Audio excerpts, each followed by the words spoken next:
Picture this: a blue planet protected by a thin layer of atmosphere that keeps temperature, air, and water in perfect balance to maintain life. In the cold depths of space, this planet is a virtual paradise, the only one known of its kind, and it is our planet, Earth.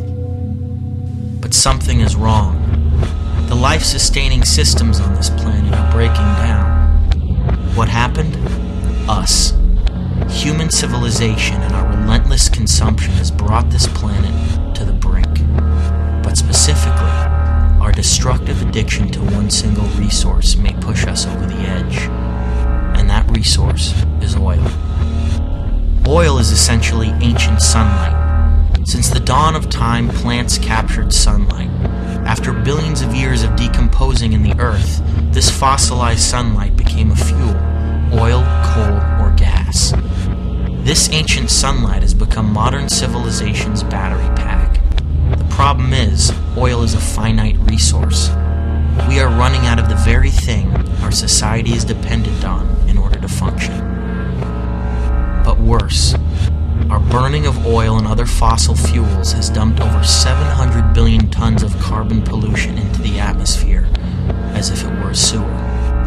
We are altering life on this planet as we know it. How? The accumulated pollution causes the atmosphere to trap more of the sun's heat. The Earth's surface temperature is actually going up.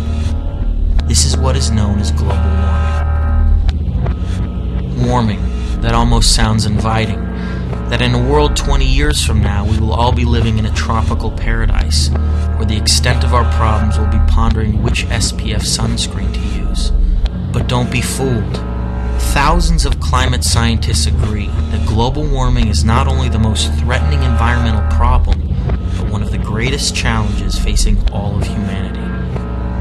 The 1990s alone have been the warmest decade of the entire millennium. Temperatures have already gone up by 1 degree Fahrenheit in the last century. Maybe that doesn't sound like a lot, but it is. It only took 4 small degrees to shift us out of the last ice age. When you turn on the TV and you hear about killer heat waves, extreme weather conditions, freak storms, drastic flooding of cities, rising sea levels, giant chunks of ice breaking off from the Antarctic, coral reefs bleaching out and dying, make the connection. It is global warming and climate change. In the face of this disaster, what have big corporations and politicians done about it? Unfortunately, not enough.